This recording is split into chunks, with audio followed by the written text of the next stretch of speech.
호스피스 완화 의료라는 건 여지껏 여러분들이 겪으셨던 의료와는 좀 다른 개념인 거죠. 그러니까 쉽게 얘기 드리면 현대의학이 암을 다 때려잡으려고 했는데 다 때려잡지 못해서 남아있는 암들로 인해서 이제 힘드신 분들은 어떻게 관리를 해드릴 거냐.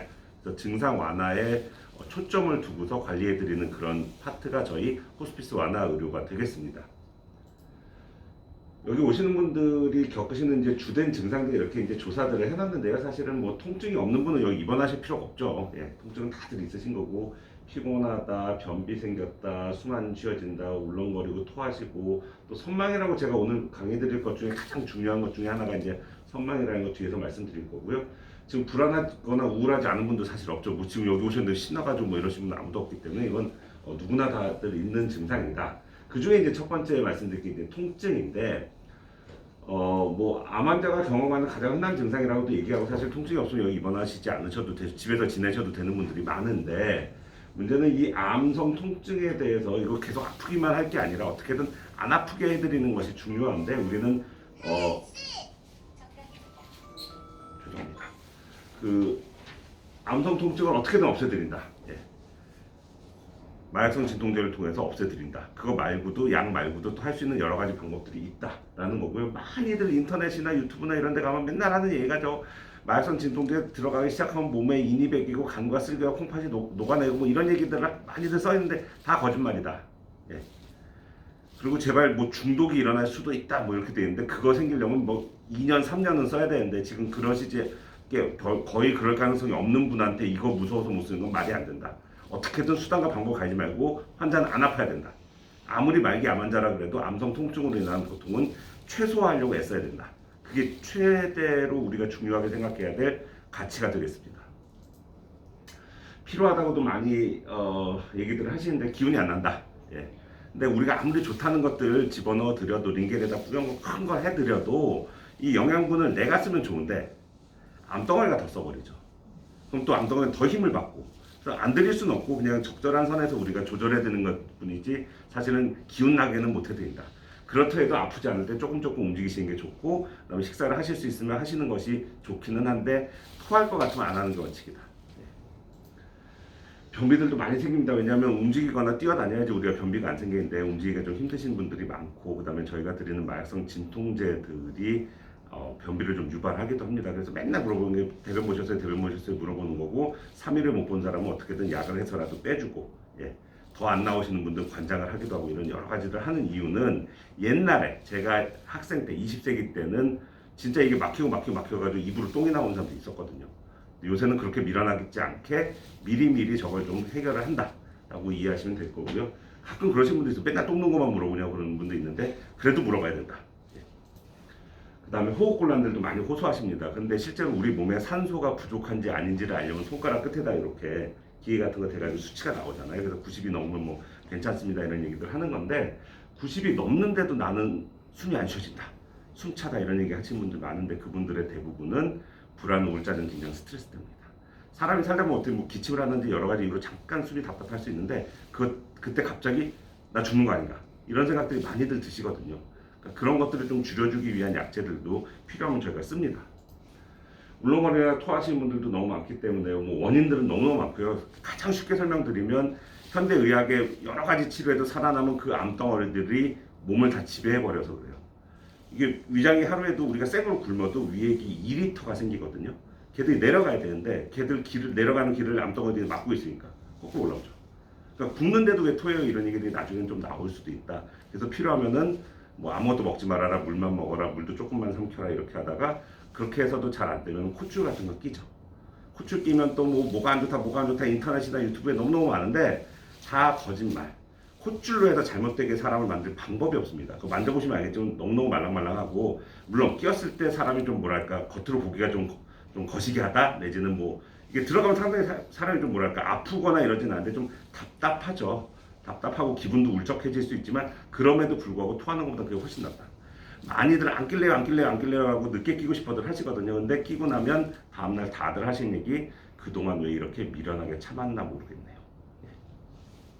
어떻게든 여기를 비워주는 것이 제일 중요하다. 밑으로 내려가지 못할 때는. 그거고요.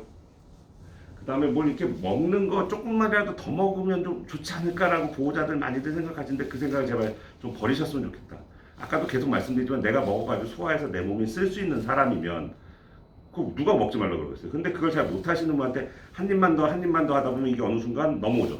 근데 우리 같이 건강한 사람들이야 넘어올 것 같아요. 웩 하고 뱉어보면 땡인데 그걸 잘 못하시는 분한테 웩 하는 일이 생겨버리면 이게 숨구멍 넘어갑니다. 아주 쉽게 말씀드리면 그걸로 인해서 즉사 가능이다.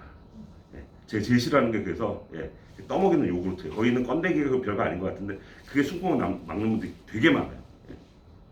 뭐 아까워서가 아니라 쓸 수 없는 걸 어거지로 넣는 건 넣어주는 사람은 마음 자기 맘만 편하는 거죠. 환자는 괴롭고. 그 다음에 이제 오늘 강조드려야 될 게 이 선망. 뭐 한자로 쓰면 되게 어려운 건데 쉽게 말씀드리면 급성치매. 뭐 노막 났냐 했을 때 그런 증상들이 좀 생깁니다. 기운이 없어서 그냥 누워만 계시는 환자들이 갑자기 어디선가 천하장사가 되셔가지고 링겔 같은 거 다 빼고 콧줄 다 빼고 갑자기 침대에서 내려가려고 그러고 막 이런 일들이 생기고 어디서 힘이 났는지 막 보호자라든지 저희 의료인들 막 때리기도 하고 뭐 이런 분들이 생기거든요. 그 왜 그러냐도 또 뭐 연구 여러 하는데 결론은 아까도 계속 말씀드리지만 암덩어리도 여기저기 지배해서 그렇고 뇌의 어떤 그 기능들도 암세포로 인해서 많이 이렇게 망가져 있어서 그런 일들이 생깁니다. 근데 이런 거 할 때 보호자 꼭 계시라고 얘기 드리는 이유는 뭐 보호자한테 일 시키려는 게 아니라 자다가 갑자기 내지는 어두워지면 갑자기 그런 분들 되게 많거든요. 그분들이 불안해서 그런 경우들이 많은데 그때 여기 병원이야 여기 암 조절 암 증상 조절하려고 왔어 이 얘기를 해줄 평소에 얼굴 알던 그 사람 평소에 듣던 그 목소리 그 사람 이 사람이 있어야 되는 거지 우리가 아무리 가서 얘기해봐야 여기 어디야 나 잡혀왔어 그래서 실제로 그 112 같은 데다 신고하신 분들이 있어요. 여기가 어딘지 몰라서. 그런 일은 없게 하기 위해서 선망이 발생하면 보호자 꼭 계셔라 저희가 말씀을 드리는 거고요. 이것도 또 조절할 수 있는 약재들 다 있습니다. 어떻게든 조절하기 위해서 저희가 애를 쓸 거고 여러 가지 불편한 증상들도 다 조절하는 방법들이 있습니다. 다 없애드리진 못하지만 최대한 줄여보려고 애쓸 수 있는 여러 가지 방법들이 있다. 그 다음에 불안과 우울도 너무너무 많으시죠. 근데 이게 문제는 뭐냐면 이 정도 아플 것 같아서 이 정도의 약이 들어갔는데 딴 사람들은 다 안 아프다고 했는데 이 사람만 아프다는 사람들이 있거든요. 그런 사람들의 대부분은 불안과 우울 때문에 그렇다. 그래서 소량의 불안증에 쓰는 약, 소량의 우울증에 쓰는 약, 흔히 얘기하는 신경안정제 소량이 들어가면 그런 약물에 대한 반응이 너무 좋아지세요. 미친 사람이라서 하는 게 아니라 불안, 우울, 짜증, 긴장, 스트레스로 인해서 여러 증상들이 조절이 안 될 때는 그런 도움을 분명히 받아야 되는 겁니다. 근데도 또 뭐 어디 찾아봤더니 이거는 뭐 정신분열증 환자가 하는 걸 왜 우리 엄마한테 줘요, 왜 우리 아빠한테 줘요, 뭐 이런 사람도 있거든요. 특히 젊은 분들 이거 잘하는 사람들, 그러니까 이 애국가를 1절밖에 모르는 사람들의 문제. 4절까지 다 읽어보면 그게 다 이해가 되는데 꼭 1절만 읽어보고 그러시면 안 된다.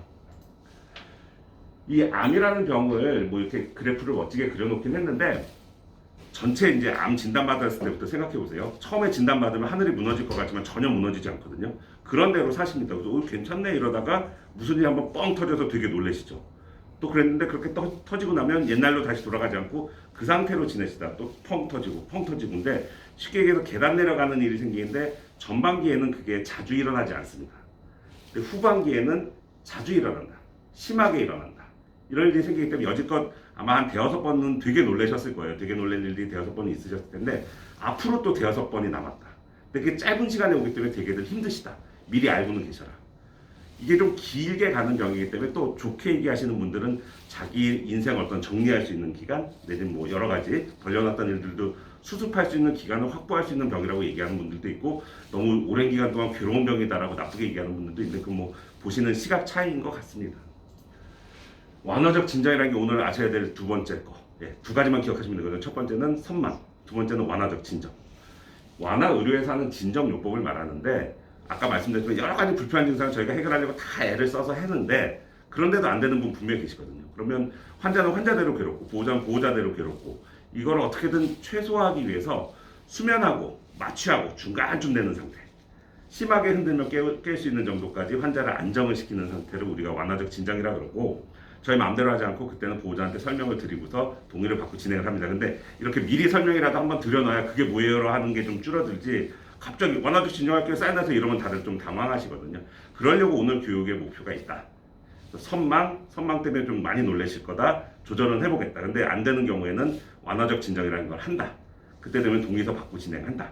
그럼 그런 일이 안 생기면 좋지만 대부분 생기고 생기면 아 그때 그 사람한테 들었던 그 설명이 생겼구나라고 이해해 주시면 서로가 조금 이해하는 데도 좋고 저희도 치료를 끌고 가는 데 있어서 조금 도움을 많이 받을 것 같아서 오늘 이렇게 오시라 그래서 설명을 드렸습니다. 제가 준비한 강의는 여기까지고요. 경청해 주셔서 감사합니다. 혹시 질문? 궁금하시거나 걱정되시거나